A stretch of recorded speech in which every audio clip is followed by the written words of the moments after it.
তো বউ দেখো না, ছেলেটা বলছে দাদুর সঙ্গে আর কি হয়, ওই দেখো রাস্তা দিয়ে যাচ্ছে দেখছো, ওটা তোমার নাত বউ।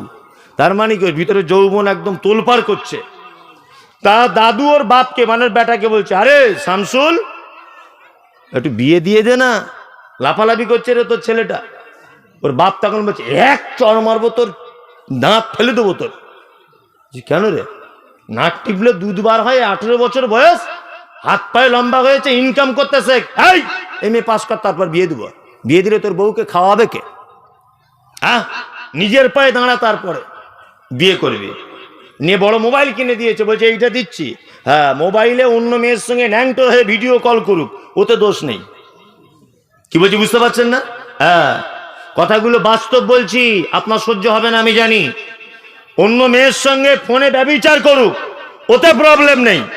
অন্য মেয়েকে ভ্যালেন্টাইন্স ডেতে গোলাপ ফুল দিয়ে প্রপোজ করবে, ওতে অসুবিধা নেই। আর অনলাইনে চ্যাটিং করবে, ওতে কোনো অসুবিধা নেই।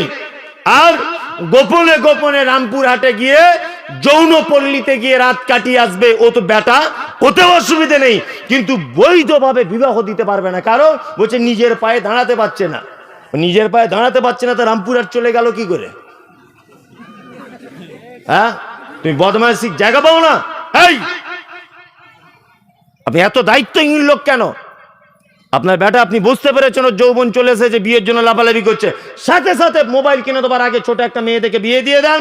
বল যা পারবি দুজনাতে কর, ফোনে আজে বাজে করিস না বেটা, আমি পাপের ভাগিদার হয়ে যাব। ঠিক বলছি না ভুল বলছি?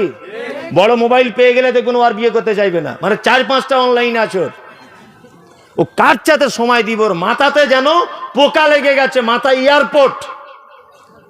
মানে এইটুকু মন কাকে দেয় আর কাকে ছাড়ে, চারিদিক থেকে ফ্রেন্ড রিকোয়েস্ট আসছে, আর ওর তো মাথায় কাজ করছে না যে আর বিয়ে করা লাগে। বলছে নিজের পায়ে দাঁড়াও। আস্তাগফিরুল্লাহ। তাহলে তুমি তো রাজ্জাক হয়ে গেলে, তোমার বাড়ি তোমার বেটি খেতে পায়, তোমার 4 বেটা খেতে পায়, তুমি নিজে খেতে পাও, তোমার স্ত্রী খেতে পায়। আর বৈধভাবে তোমার বেটাকে বিয়ে দেবার পরে একটা মেয়েকে বৌমা করে আনার পরে সে কি দিনে 5 কালের চালের ভাত খাবে? 5-6 কেজি চালের ভাত খাবে? সে 100-150 গ্রামের ভাত খাবে।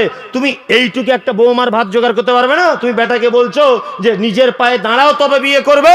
তার মানে তুমি তো রাজ্জাক হয়ে গেলে ভিতরে ভিতরে, আসলে তো তুমি আব্দুর রাজ্জাক। কথাগুলো বাস্তব বলছি না অবাস্তব? বেটা বড় হয়ে গেছে, আগে বিয়ে দিয়ে দেন। তো ও তো পাপ কাজ করছে, আপনিও গার্জেন হিসেবে পাপ কাজে লিপ্ত হয়ে যাচ্ছেন আপনার বেটার কারণে। খুব সাবধানে থাকুন। বেটি বুঝতে পেরেছেন বেটি আমার যৌবনে পদার্পণ করেছে, সঙ্গে সঙ্গে ভালো পাত্র দেখে তাকে বিয়ে দিয়ে দেন, দেরি করবেন না একদম। জামানা খারাপ চলছে, চলছে না? খুব খারাপ। মান সম্মানও যাবে, আখিরাতও যাবে। আল্লাহ তাআলা তারপরে বলছেন, ওয়া আলা কুল্লি শাইইন কাদির আল্লাযী খালাকাল মাউতা ওয়াল হায়াতা। আল্লাহ সৃষ্টি করেছেন মওত আর হায়াত। কি জন্য সৃষ্টি করেছেন? লিয়াবলুয়াকুম আইয়ুকুম আহসানু আমালা, যাতে তোমাদেরকে পরীক্ষা করে নেওয়া হবে যে তোমাদের ভিতর থেকে উত্তম আমল কে করেছে। উত্তম আমল। তাহলে আমাদের জীবন এবং মরণ তৈরি করা হলো কেন? যাতে আমরা পরীক্ষার সম্মুখীন হব, তাই তো? তাই এই যে একটা কথা বলছি, আজকে থেকে মাধ্যমিক পরীক্ষা স্টার্ট হয়েছে না? হ্যাঁ, 1 বছর একটা স্টুডেন্ট পড়াশোনা করেছে। আচ্ছা বলুন তো, যদি এই পরীক্ষার ডেটটা যদি না আসতো, তাহলে ছাত্র ছাত্রীদের পড়ার মর্যাদা থাকতো? থাকতো না। তো আল্লাহ সুবহানাহু ওয়া তাআলা আমাদের যে পৃথিবীতে একটা লং টাইম দিয়েছেন, এই যে একটা লং টাইম, খেলাধুলো, চাষাবাদ, জমি জায়গা সবকিছু, এর যদি একটা নির্দিষ্ট পরীক্ষার দিন যদি না থাকে, তাহলে ইবাদত করে, নামাজ পড়ে, হজ করে, যাকাত দিয়ে, ভালো কাজ করে, জলসা শুনে, কোরআন তেলাওয়াত করে মজা থাকবে? থাকবে? থাকবে না। তাহলে মজা পেতে গেলে পরীক্ষা দিতে হবে, তাই তো? এইবার আপনাদেরকে বলছি, আচ্ছা পরীক্ষা কয় রকমের হয় জানা আছে? জানা নাই? একটা হয় টেস্ট পরীক্ষা আর একটা ফাইনাল। টেস্ট পরীক্ষা যদি কেউ উত্তীর্ণ হয় তাহলে ফাইনাল পরীক্ষার চান্স পায়। ফাইনাল পরীক্ষা যদি কেউ ফেল করে যায় তাহলে জীবন বরবাদ হয়ে যায়। ঠিক আল্লাহ সিস্টেম করেছেন ঠিক তেমন দুনিয়াতে একটা টেস্ট পরীক্ষা হবে, আর ফাইনাল পরীক্ষা হবে কোথায় সেটাও বলবো।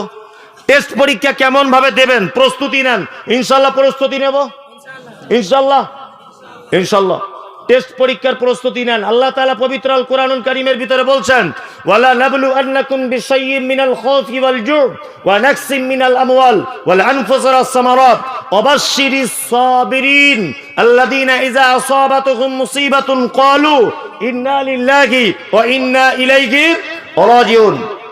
পৃথিবীতে চারটে জিনিসের টেস্ট পরীক্ষা হবে। কটা? চারটা বিষয়ের উপরে। এক, আল্লাহ তাআলা বলছেন ওয়ালা নাবলু আন্নাকুম বিশাইয়্যিম মিনাল খাউফ, প্রথম তোমাকে পরীক্ষা করা হবে পৃথিবীতে ভয় দেখিয়ে দিয়ে। কি করে ভয়? কি ভয়? আল্লাহু আকবার। এই যে এই রানিং মাসের ফেব্রুয়ারি মাসের 5 তারিখ 6 তারিখ ভোর 4টে কত মিনিটে তুরস্ক সিরিয়ার মাটিতে আল্লাহু আকবার যে মারাত্মক ভূমিকম্প হয়েছে। 8 কিলোমিটার মাটির তলাতে ভূমিকম্পের উৎপত্তি হয়েছে। 8 কিলোমিটার গভীরে। কত? 8 কিলোমিটার। 8 কিলোমিটার গভীরে যদি ভূমিকম্প হয়ে তার ফলশ্রুতিতে যদি উপরের বিল্ডিং গুলো যদি একদম বাচ্চা ছেলেদের মতো নেতিয়ে পড়ে যায়, আল্লাহ সুবহানাহু ওয়া তাআলা বলছেন ইজাজুল জিলাতিল আরজু জিলজালাহা, কিয়ামতের দিবসের যে ভূমিকম্প সেই দিন কেমন হবে অবাক লাগে। 56 ঘন্টার পরে বাচ্চা শিশু তার বাপ জড়িয়ে ধরে রেখেছে।